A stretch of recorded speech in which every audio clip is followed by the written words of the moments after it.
బేరీజు వేసుకొని గెలిపించే శక్తి కామారెడ్డి నియోజకవర్గ ప్రజలకు ఉన్నది అని చెప్పి యోధులైనటువంటి గౌరవ మాజీ ముఖ్యమంత్రి కేసీఆర్ గారు కానీ గౌరవ ప్రస్తుత ముఖ్యమంత్రి అయినటువంటి రేవంత్ రెడ్డి గారు ఇద్దరు ఓడిపోయినా ఇద్దరిట్లో ఒకరు ముఖ్యమంత్రి అవుతారని తెలిసిన వెంకటరమణారెడ్డి ఉన్నాడులే మాకేంటి అనే ధైర్యంతో ఒక 70,000 మంది నమ్మి ఓటేయడం అనేది నిజంగా నా అదృష్టం.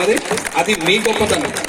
అయితే ఇలాంటి అవకాశం ఇచ్చిన మీకు ఎన్నో ఏళ్లుగా ఎదురు చూస్తున్నటువంటి ఎలాంటి ప్రలోభాలకు లొంగకుండా గెలవాలి, అలాంటి పరిస్థితిలోనే ఉండాలనుకొని ఆలోచించినటువంటి వ్యక్తిగా ఈ రోజు ఈ అవకాశం వచ్చినప్పుడు రాజకీయాలకు అతీతంగా ఈ నియోజకవర్గంలో ఎలాంటి కష్టం వచ్చినా నేను ఉంటానని చెప్పి మీకు హామీ ఇస్తున్నాను. ఎలక్షన్ ముందు ఎట్లయితే వెంకటరమణారెడ్డి అనుకున్నారో ఇప్పుడు కూడా అదే వెంకటరమణారెడ్డిగా మీకు అందుబాటులోనే ఉంటానని చెప్తూ ఈ అవకాశం ఇచ్చినటువంటి ఈ నవచైతన్య యూత్ క్లబ్ వారికి కానీ ఇక్కడున్న దేవునిపల్లి గ్రామ ప్రజలకు కానీ ఇక్కడున్న మా అక్క చెల్లెలకు అన్నదమ్ములకు అవ్వలకు తాతలకు అందరికీ ముఖ్యంగా ఇక్కడ ఉన్నటువంటి ఈ కామారెడ్డి పట్టణ కౌన్సిలర్లకు అందరికి కూడా నేను ధన్యవాదాలు తెలియజేస్తూ ఏదున్నా మంచి చెడు మధ్యనే తారతమ్యం ఉంటుంది తప్ప పార్టీల పరంగా ఎటువంటి అవకాశాలు ఉండవు.